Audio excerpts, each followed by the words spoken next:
Most of the drugs we take that are approved by the regulators don't have any data behind them that has been confirmed. They're based on studies funded by drug companies that have never been confirmed, Lens. And it's billions and billions every year, probably $100 billion every year that banks get fined for committing fraud, screwing their customers, lying, taking money. You know, the World Bank just lost $40 billion that was supposed to go to climate change, something. David, don't you just hate that when that happens? Where Honestly, did my $40 billion? Where did that money go? Take the first step towards online privacy. Get NordVPN. When tyranny becomes law, rebellion becomes a duty. So said Thomas Jefferson. Go to bit.ly/lawful tax protest or bit.ly/make war history and find out why it is a criminal offence to pay central government or local government taxes in the UK. And let's make war history. There are scams and there are scams and there are scams, and that's what I'm going to be talking about in this video. Hi everybody, I am joined by David Seigel. David has been on this channel many times before, but not enough times. And he's going to introduce himself in a moment, and we're going to be talking about what he says are some of the 10 biggest, I suppose, contemporary scams. Now, before I introduce him, please subscribe, follow me on X. If you're watching this on YouTube, well, depending upon what David's going to say, this might not show up on YouTube because of their censorship, but also support my work on Rumble and ODYSEE and join my official Telegram announcements channel. Hey, David, thank you so much for making yourself available. Rich, the reason we're here is because of a scam. Oh yes, there is. I reached out to you and I said, listen, will you do a video about this scam? And then you said, yeah, I'll do that, but there are these other scams as well. Yes, there's a guy there. You should be proud that there's a guy scamming people on Twitter, pretending to be you, contacting people. And he contacted me. Oh, Rich, hey, I hadn't seen you in a long time. Hey, good to see you. And he starts chatting me up, and then I realize, oh, you've got an admirer. You know, I've met 3 crypto riches on Telegram, and none of them were me. Oh, it's amazing! It's amazing. I thought I was going to meet myself, and I could interview myself and ask questions. And so there are scams everywhere. Say to myself, "Why did you do that? That was a silly thing to do," and hopefully get a sensible answer. But hey, okay, David, do you want to introduce yourself, what you do, and a little bit about yourself? Sure, I'm a lifelong entrepreneur. I'm a Silicon Valley tech entrepreneur for a long time, and then New York, and then Switzerland, and finally London, where we met, working on crypto projects that I had raised money for. And now I'm back in the United States, in Washington, D.C., which is a crazy place I don't recommend for any. It's maybe nice to visit for a few days, but don't live here. Mm-hmm. And I wanted to talk about scams today. Before you do that, before we get into the game, you also do coaching and consultancy. Sure. Right. So I'm kind of reinventing myself. I'm pretty much out of crypto because it was so overregulated. I got tired of spending my time with lawyers. And so I'm on the new, a new wave that isn't AI. It's longevity. What happened was, Rich, I read this amazing book by Peter Attia about how to live longer. And it turns out to be mostly exercise and build bone and muscle that you keep so that you don't waste away when you're older. And it's a phenomenal program. And he's a doctor and the thought leader. And I'm putting together a coaching program to help people actually do it, because the book is a bestseller. The book is a New York Times bestseller, but it's not the book that makes you live longer. It's what you do. Yes. That makes you live longer. So I'm now a longevity coach. Okay. And just on that, I haven't read that book.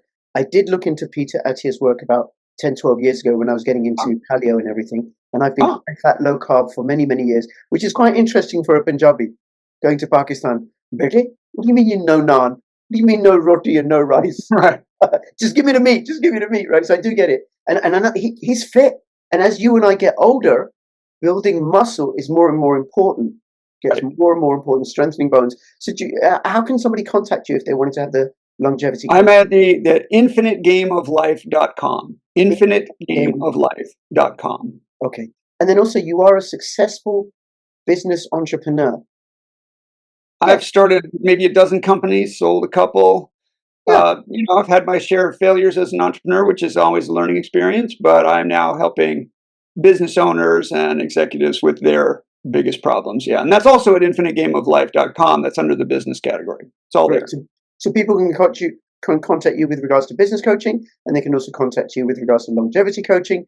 But now we're going to talk, and I'll have the links in the description below, infinitegameoflife.com. But now we're going to talk about scams. Right. And you'll get your check for the advertisement. Don't worry. Just a couple of Bitcoin will do, David, all right? Oh, perfect. No problem.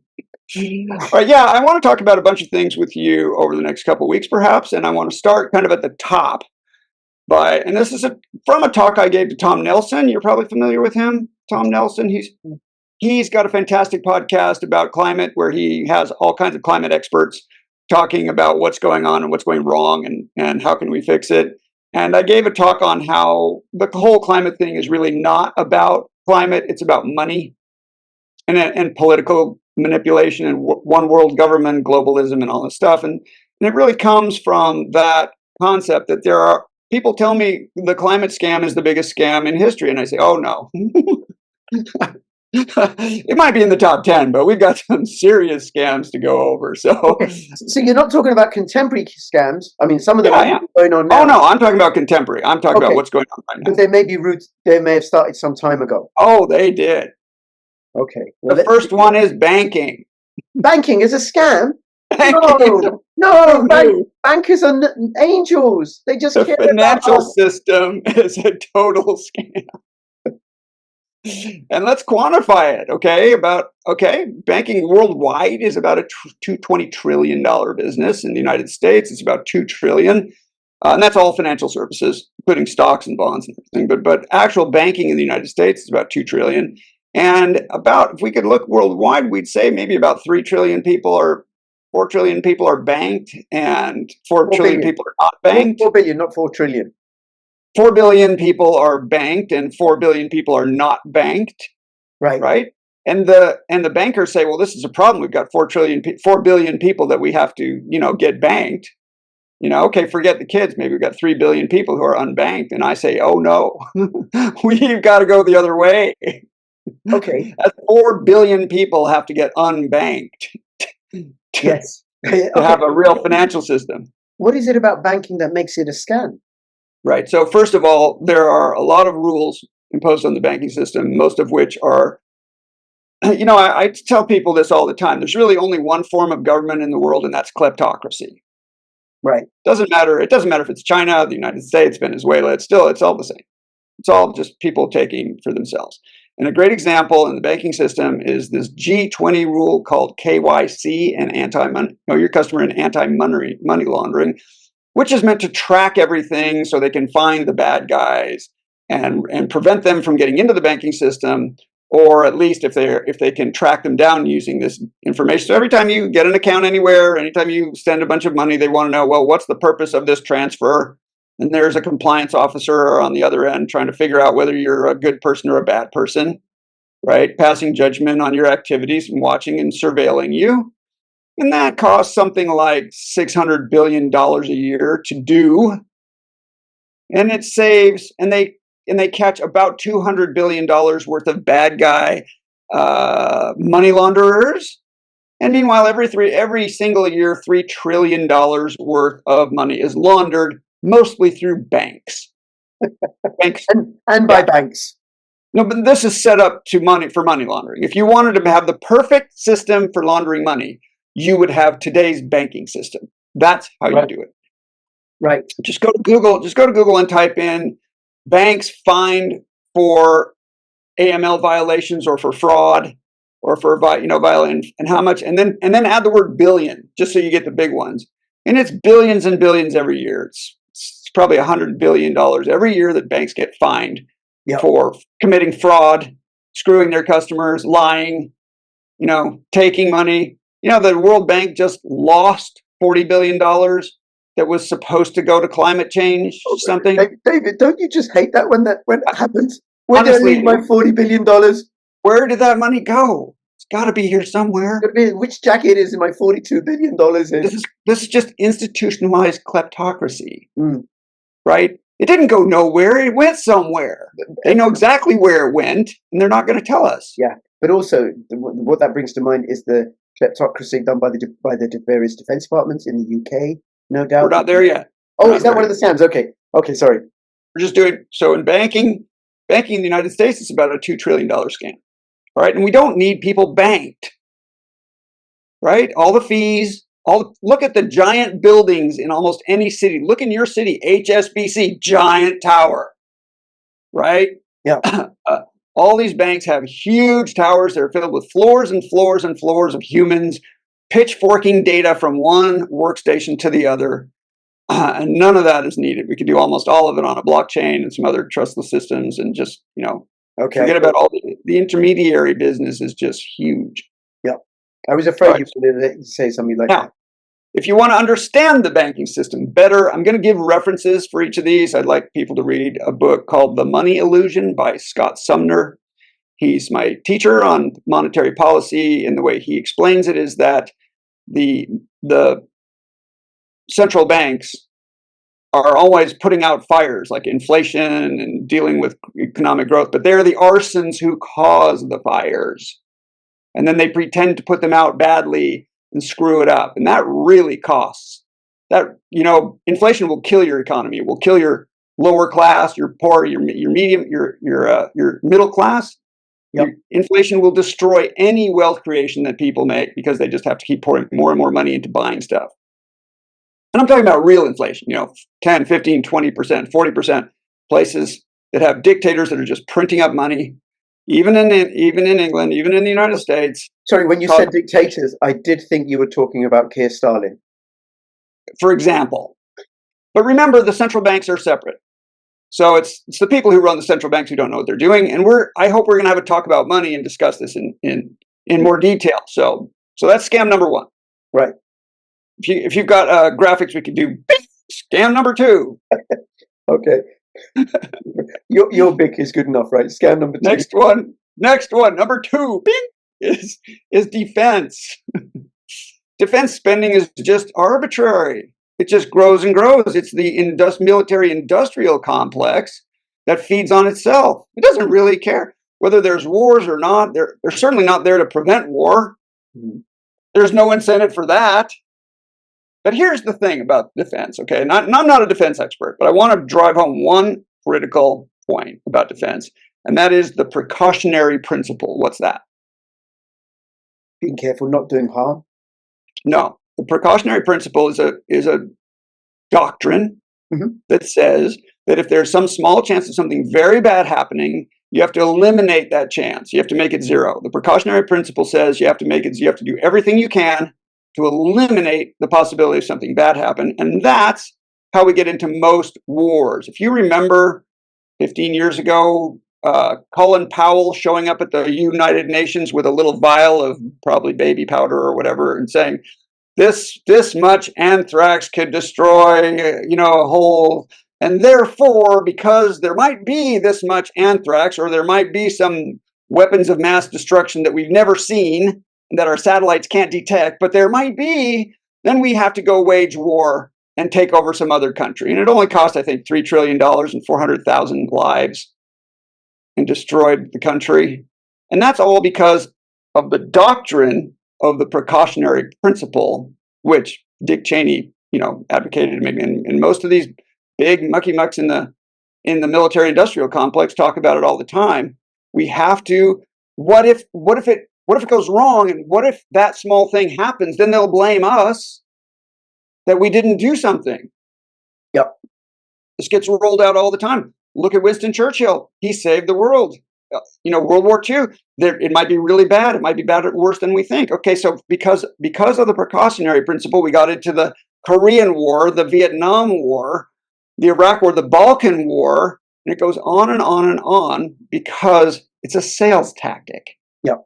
No, I'm really clear about this one. Like, all the money going into Ukraine, for example, is landing back in the pockets of the arms companies and the lobbyists and the politicians, and Zelensky takes his cut, and it's all laundered. It's an incentive problem, as always, just with the banks. It's an incentive problem, and I just want to give you the antidote.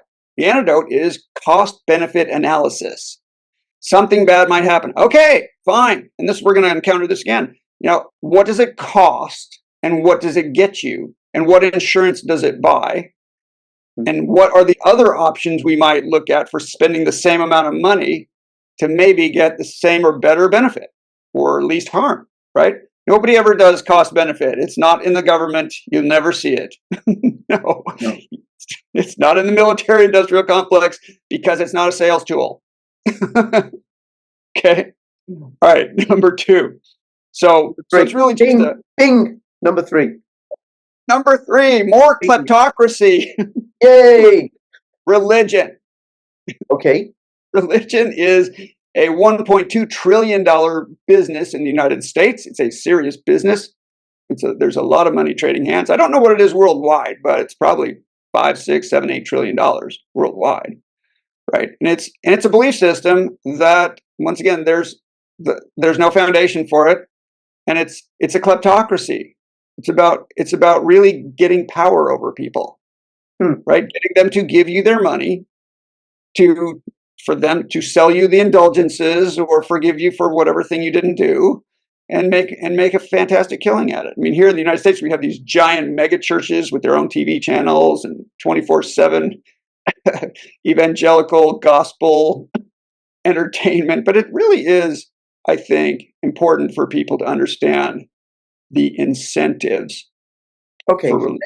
Now, do you also include sort of spiritual based beliefs and everything? Because you've got to have something for that, that gives people an explanation for the meaning of life, a connection to consciousness, and something that shapes a society's culture.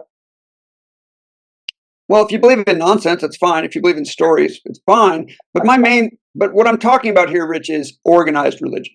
Right. You can have as many healing crystals as you like. You're not going to destroy the economy. No. You're not going to wage war, David.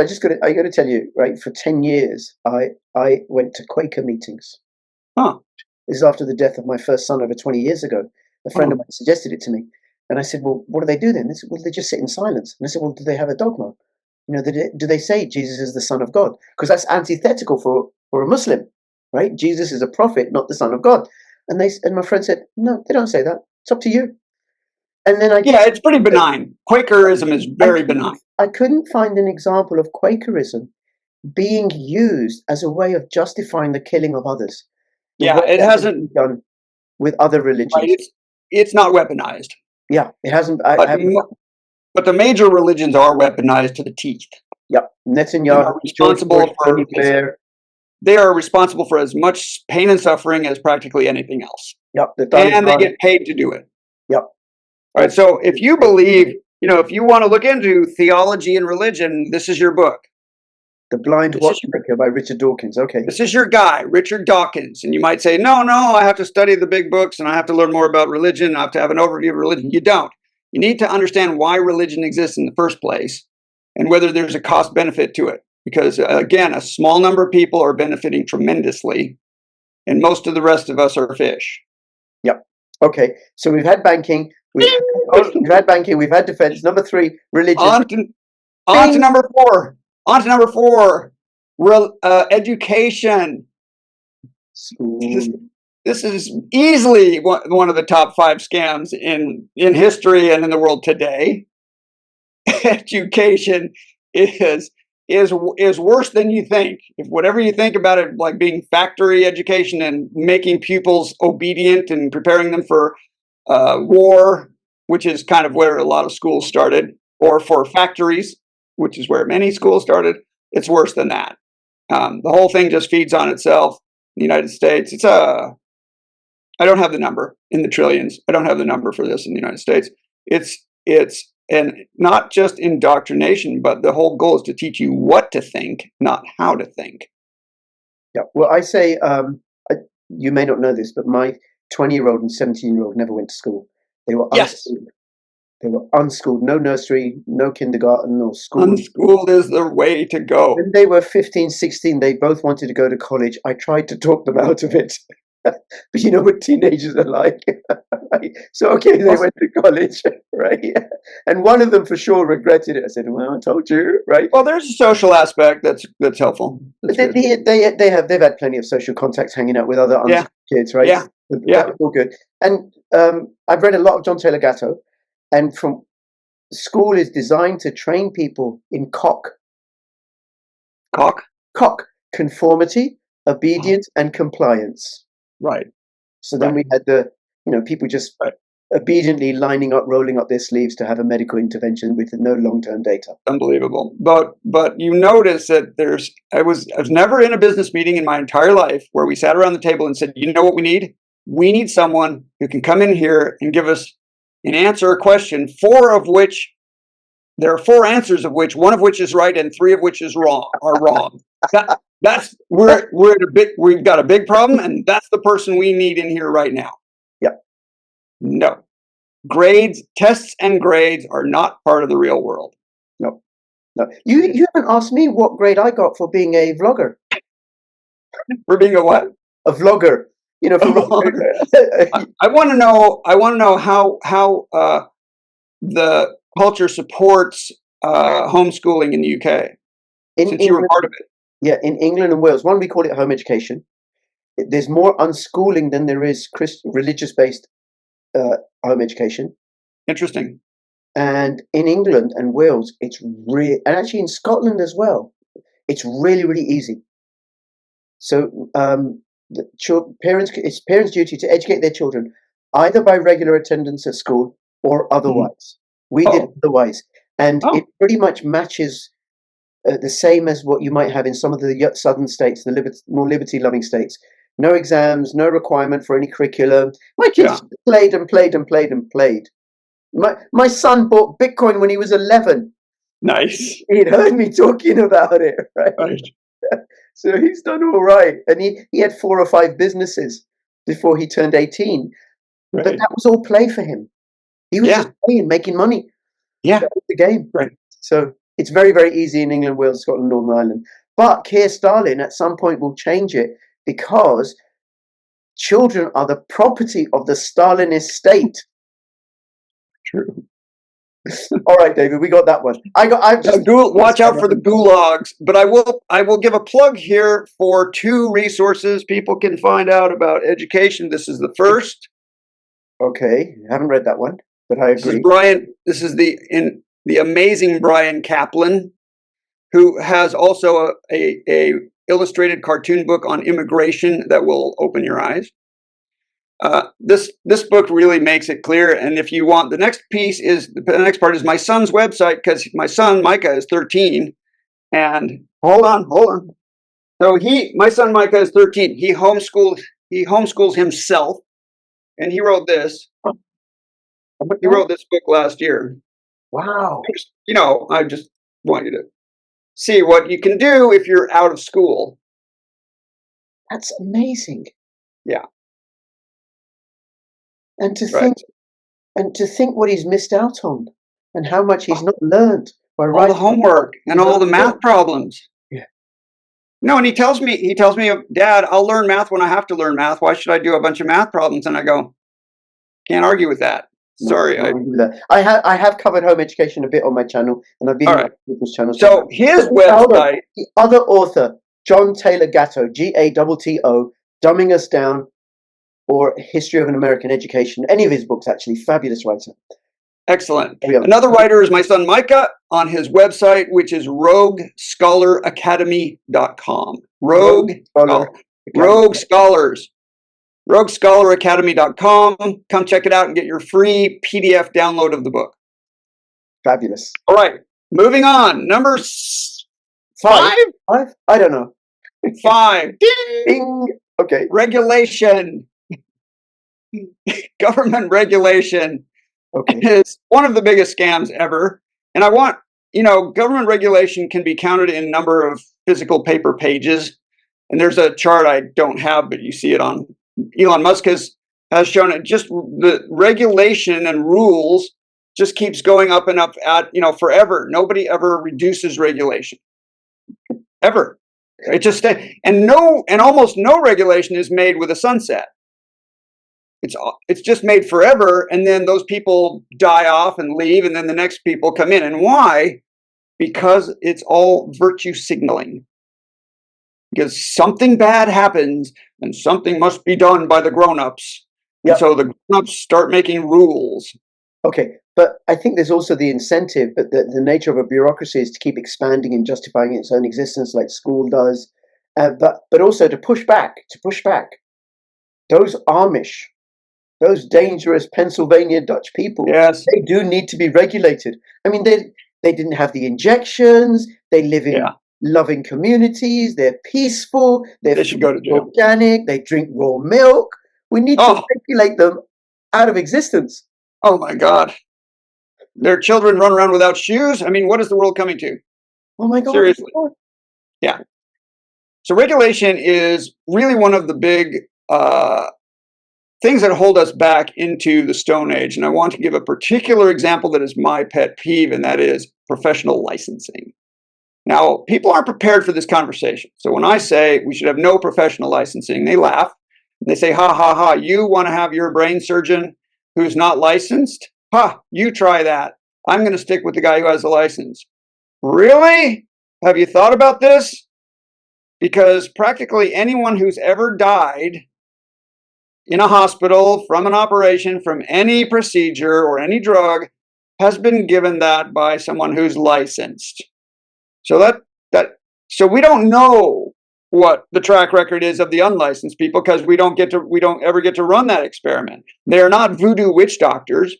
They could be people who are eminently qualified, but you have to judge them the same regardless of the license, because it depends on the person's qualifications, the person's experience, the person's outcomes, their track, record. Yep. This is how we should judge airline pilots, surgeons, lawyers. All of this licensing comes from bodies that get set up by the initial people who create these bodies for, professional oversight, and they do the exams and they give the certificates. And it's all magical hocus pocus, but what do you know?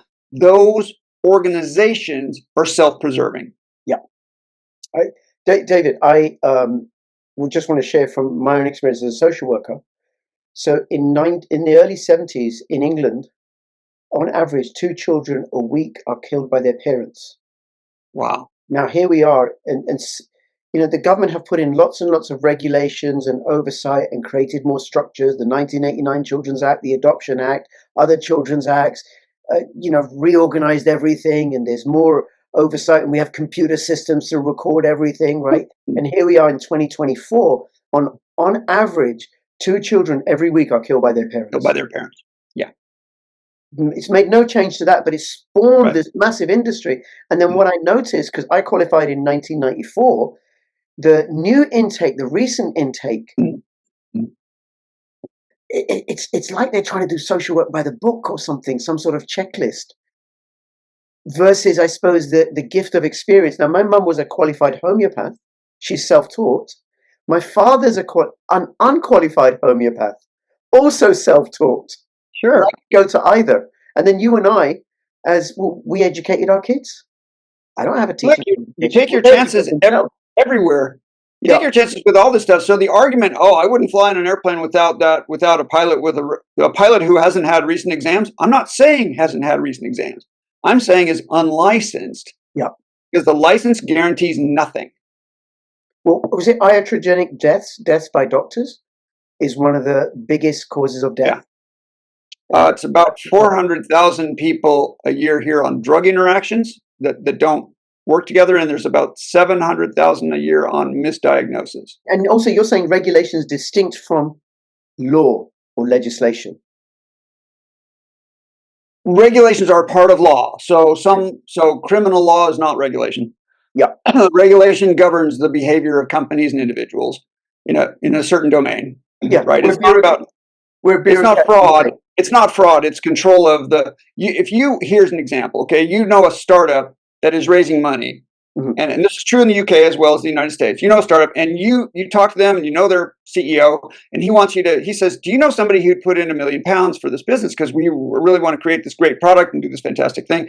And you go, oh yeah, I know, I've got a friend who might go for that. He says, well, if you'll bring us in £1 million, we'll pay you £50,000 as a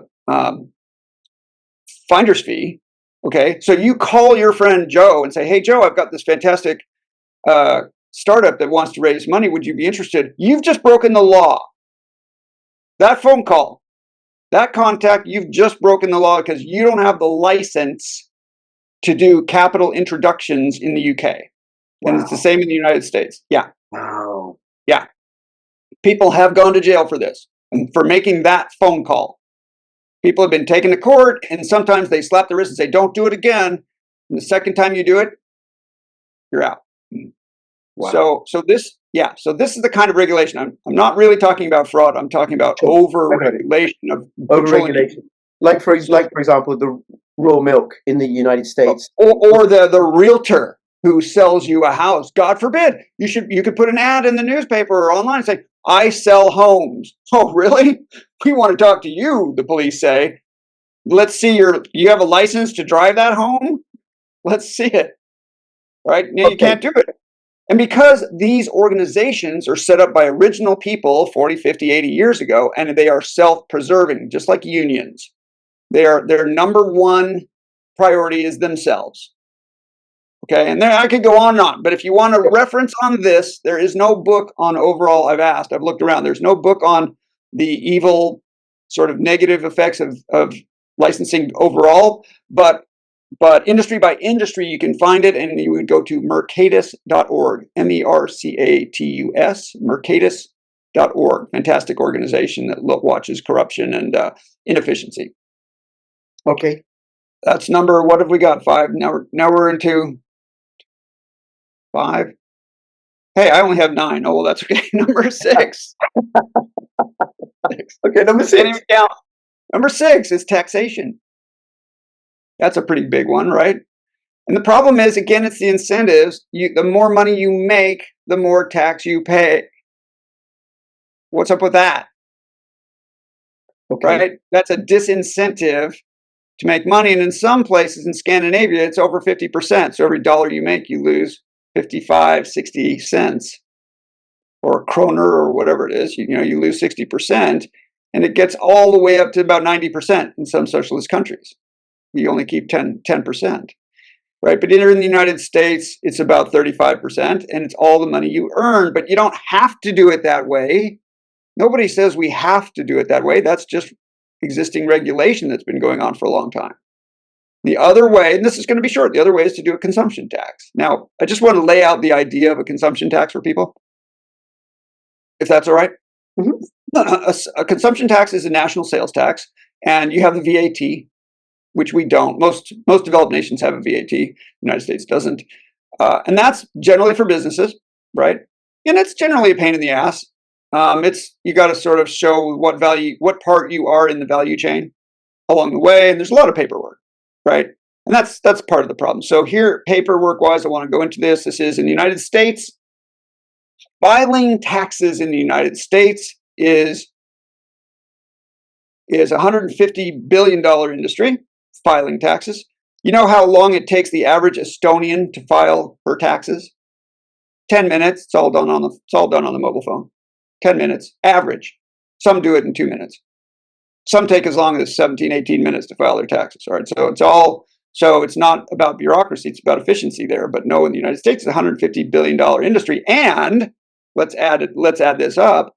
That's responsible for 6 billion hours of productivity lost, which in the market would be worth at least $150 billion again. And 10% of people, they don't collect. It goes uncollected. That's $400 billion in uncollected tax.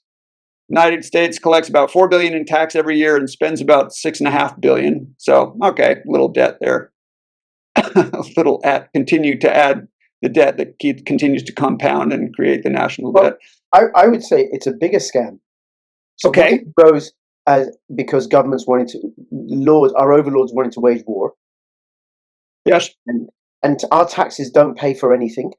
All what they do is they borrow the money, pay the interest, but right. They could just print the fiat. They could just print the fiat and then off it would go. But taxes serve as a form of social control and redistribution of people's energy. Well, we'll talk about printing fiat when we talk about money. That's a different conversation. But you're right that most of that money is wasted, but they can't even collect it. They're missing $400 billion a year that they're not collecting here in the United States. And how many tax collectors do they have in the United States? I think it's 350,000 people. work as tax collectors for the United States. All that can go away, and I just want to cut it short. All that can go away with a simple spending tax, a consumption tax. So we should make it a whole lot simpler, less bureaucracy. So the more you make, you save you keep all of it. You only pay tax when you spend money. It's a national sales tax. And I just want to break this down for 1 second, because people say, oh, that's not going to work, because if you have a set tax rate in the United States, we have a proposal every year. It's proposal HR 25. It's been going on for 40 years now, I think. And it's called the fair tax. And the deal with and there are other schemes, but I'm just going to explain this one. It's a 23% national sales tax. This is separate from states. States can do whatever they want. We already collect sales tax at every level, because most states have them. I think 4 or 5 states don't in the United States. But it's not that hard to collect, and it's not that hard to check. So if you go buy an airplane or something expensive, you'll have to pay it. But you keep every dollar you make. So that's not a hard decision. You just figure out there's no tax on anything used. There's a conversation about whether there should be tax on rent or not, and on your mortgage payment or not, because you should pay tax on a new home, but not when the home is resold. Not for a home that you're not the first owner of, because the first owner pays the tax. So there's ways to build that into the mortgage. Okay, so that's reasonable.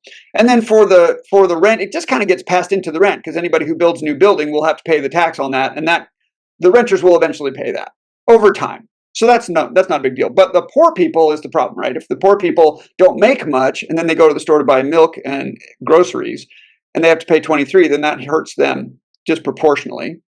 So the solution there is what they call a prebate. And a prebate, I'm going to explain it, but I don't want people to confuse this with basic income. Universal basic income. The prebate is that they send a check every month to every American or every UK citizen, whatever, for a certain amount of money that helps get them over that. So I think that I forgot to check, but let's say it's $1,000 a month. Everybody gets it. Everybody over 18 gets this check, or every family of 5 gets their certain amount. They get the check. It's every 2 weeks, so you can't exactly spend it all on booze on the first week, and screw it up. But because that's important to poor people, it equals it out. And it's not important to rich people, but they get it anyway, because everybody gets it. And, by using electronic accounts and apps and software, it's not hard to make sure you do it. It's kind of like having everybody registered to vote, every citizen, which would be, another thing. So it's compensated for by the prebate, and then everybody just pays a flat 23%. You can learn much more about this. It's at fairtax.org. Fairtax.org. Okay. And I'm not actually promoting that one, although I like it. There are others, but I think even the worst of those would probably be better than what we have now. Yep. It's a concept that people should think about. We don't have to have an income tax. No. Or an income tax department. No. And Keir Starlin and his WEF government are using the tax to impoverish people further. We're going to be taxing pensioners. The state pension. Oh, it's just going to... Which is where it comes in as a social control, and how the British used it in India, salt tax, the poll tax under Thatcher. And you may not know, David, but I'm actually actively involved in promoting, in the UK, lawful tax protest. bit.ly/lawful tax protest, but also bit.ly/make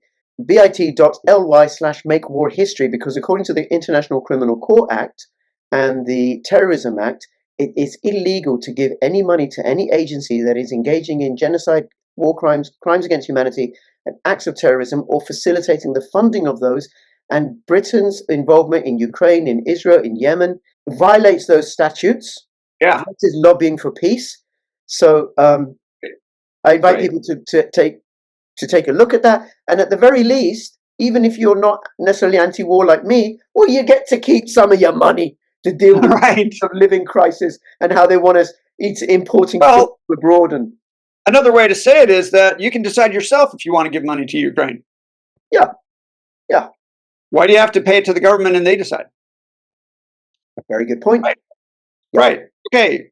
Number 8. Ding! I'm not sure if it's 8. The United Nations, the World Economic Forum, and the World Bank all together. The globalists. Don't say no. They're all benevolent. They care about. It's hard to say which is the bigger scam, but this is a giant scam. The whole thing. No, David. All together. They Throw the care whole about thing us. away. We got 17 acres of land in downtown Manhattan that could be put to much better use. And we've got conferences. You know, there's a climate conference more than one every single day, every year. That's just climate. That must be Every day. That must be so good for the climate. They're in the conference business. But then when they go to with the white helmets and they go to try to sort out the wars, they don't do any better, and often they start the damn wars. Yes. Yeah. And the child trafficking that they Let's connect get those guys out. This is about a $5 billion budget that is tiny compared to the other scams, but the leverage on this is just huge. Yeah, absolutely huge. This is one of the most important $5 billion to delete. Right? Make those people get real jobs. Yep. How many people work in the office in the United Nations that is responsible for managing claims by whistleblowers and basically crises, internal affairs, it's called, an internal office to watch. It's the watchdog office that watches everybody in the United Nations. That's 350 full-time people. Wow. Yeah, their annual budget is about $30 million. Because of all the scams going on within that. Because of all the stuff they have to deal with internally. That's just internal. Yeah, right. Right. And there's a record on their track record on whistleblowers is appalling. They attack whistleblowers. I've got a whole blog post on this at cuttingthroughthenoise.net. That's my get rid of the ESG's website. The ESG is another pox on humanity. Yeah. And it goes on and on. And they treat whistleblowers viciously. They have plenty of money to go after whistleblowers, and they do. Okay, this could be a longer conversation at some point. This is again, we're just sticking with the top. I think it's 9 because I didn't come up with a 10th one. I might have a 10th one as a bonus. I get to offer you one. I'll take it. Okay. Uh-oh. I got 2 more to go. You want to go or you want to do yours? Yep. Science. Science? That's so unscientific of you. Don't you follow the science, David? I'm so sorry. I don't follow the science. I don't believe the scientists. What's Richard Feynman said, science is the belief in the ignorance of experts. Science is in the ignorance of experts. Okay. Yeah. Do not trust the experts. The experts are almost always highly paid and wrong. Right? So even Wikipedia in contentious science areas is completely manipulated. There are people who get paid all day to manage those science pages. I'm not kidding. Science is a fully corrupted industry with kleptocracy as its main operating motive. Okay, I'm going to suggest something. Yes. And it's to do with the matter of integrity and being, ontology, right? The foundation of our interactions with each other, and this may be in the money video that we're going to do, the theft starts there when fiat currency gets printed and people's energy gets devalued. Yeah, let's save that for the other one. Okay. Anything to do with money printing, we're going to discuss the other one. All right. So in 2015, some people did a meta study, and the meta study people are great. They are statisticians, not scientists, and they looked at the review. They looked at all the literature of 7. Let me see, get it right here. Of 900 peer-reviewed studies published on breast cancer. 900 peer-reviewed studies, and they found that all of those studies were based on a cell line from skin cells, not breast cancer. Yeah, no, they got the wrong data from the wrong place, and it got forwarded on and on and on, and they kept saying that these skin cell data is breast, cancer breast tissue data, and they use that for 900 peer-reviewed papers. And then that came out in the 2015 review. And between 2015 and 2022, guess how many more breast cancer papers, peer-reviewed breast cancer papers, were created based on the same skin cell germ lines? And skin Another cells. 300. Another 300 papers came out after the 900 papers were retracted. Wow. Yeah, this is the unstoppable momentum of bad science. And for people who don't know, aren't familiar, the structure and purpose and functioning of a skin cell is completely different to that of a breast cell. Completely different. And probably had no cancer. There's just nothing, there's nothing. They wrote these beautiful papers. They got them all the journals published them, all the big journals, everything, just hook, line, and sinker. Nope, because it is an old boy network. It's a tit for tat network. It's you do me a favor, I'll do you a favor. These journals are corrupt. They're in it for the money. They like sensational headlines, most of which are wrong. So I'm going to go through one more thing. I got two more things. Here's a quote. It is simply no longer possible to believe much of the clinical research that is published or to rely on the judgment of trusted physicians or authoritative medical guidelines. I take no pleasure in this conclusion, which I reached slowly and reluctantly over my 2 decades as an editor of the New England Journal of Medicine. Marcia Angel, when she quit, wrote this because the whole thing is a house of cards. All right, now, if you don't believe me, which is fine, you need to know about a 2011 paper written by John Ioannidis, who wrote a paper called Why Most Scientific Findings Are False. And I'm going to give you a link for your viewers to watch a video by Veritasium. Do you know Veritasium, the science channel? Mm-hmm. Fantastic video explaining this paper, so you don't have to read it. He visualizes and shows. Actually, yes, more than 50% of all scientific published research is false. And in many areas, like psychology, more than 90% are just fake. The data is not enough data.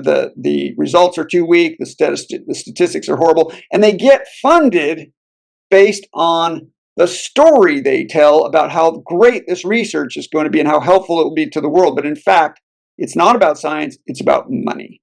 What a shock. Right? So most of the drugs we take that are approved by the regulators don't have any data behind them that has been confirmed. They're based on studies funded by drug companies that have never been confirmed. Some have, but most have not. The vast majority of drugs we take and put into our bodies today are based on 1 or 2 drug studies that are required by the regulators, and that's it. And then they close the doors and prescribe. That's a bit of a scam, wouldn't you say? A scam. Okay. Now, some of it might actually work, but we don't know how much. We know that probably at least half of it is placebo at best, or killing people at random. Right, and the doctors don't know. Right, so believing the peer-reviewed research is not the place to go. All right, great. So now I'm going to make sure I get you that video. I want people to see that video. Sure. The last one, did you do your scam, or do you want to add at the end? Well, how many? That's 8, and you're going to do the last one, and then I'll do the last one. It's environmentalism. More, right? So I got environmentalism. Okay, 3 come to mind. We got 2 bonus scams for you guys today, so hang in there. That's right. So one of them is the trans agenda. Oh my God. Complete scam. And as a social worker, it is Munchausen syndrome by proxy, executed by the state. It's unbelievable. Fabricated induced illness that schools, teachers, it's massive psyop that being told to children that there's something wrong with you and you need psychological and medical intervention in order to correct it. Well, that is Munchausen syndrome by proxy on a massive scale. There is nothing about us as mammals that we should have this, right? And then what people who are, teenagers, unhappy with their bodies, chances are they've either been sexually abused or they're on the spectrum.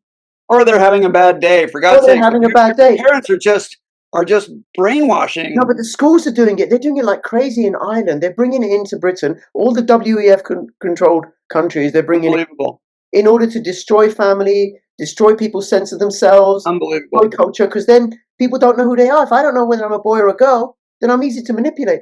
And what they need to be taught, right, David, if you're a 17-year-old or a 16-year-old or a 12-year-old and you're not sure whether you're a boy or a girl, here's the message that you need. David, are you listening? I am. I'm going to get you a quote. Yeah, go ahead. There's nothing wrong with you. Yeah, exactly. That's it. You're medicalizing normality. Yeah, there's nothing wrong with you. Right.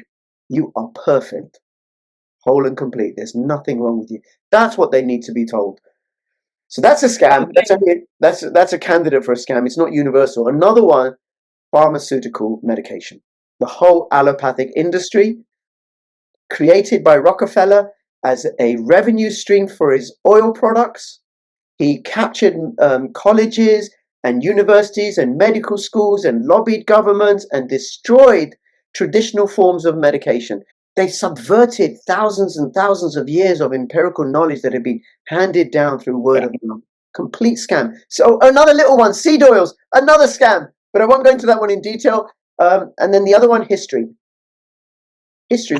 History is a huge scam. You're right. We've been lied to. My daughter, she part of her home education, she got really interested in Queen Victoria. So she went with this other home educating mum and her friend, her daughter, these two friends, to the local library. And they come back and she brings me this book on Queen Victoria. And she's showing me the book, and the book's talking about how the first Indian mutiny. The first Indian mutiny, when the Indians got a bit uppity with their British rulers, right? And I said to her, if you go to Pakistan and India and you read a book about that, that's the first Indian War of Independence. Right. It's not a mutiny. That's right. That's right. So it all depends upon who gets to write the book, who gets to write the story, and what's been distorted, and how that distortion becomes embedded in culture over time. And textbooks. And textbooks. And by the way, the history teachers have no idea. No idea. They're just there to make sure kids take tests and don't get out of line. Yeah. So those are a couple of, and I threw in seed oils as a bonus. Which is another interesting conversation. Let's go. I want to go back to transgender issues because the truth is, if you look biologically, there is a tiny fraction of the percentage of human population that has various mutations that put them somewhere between fully male and fully female.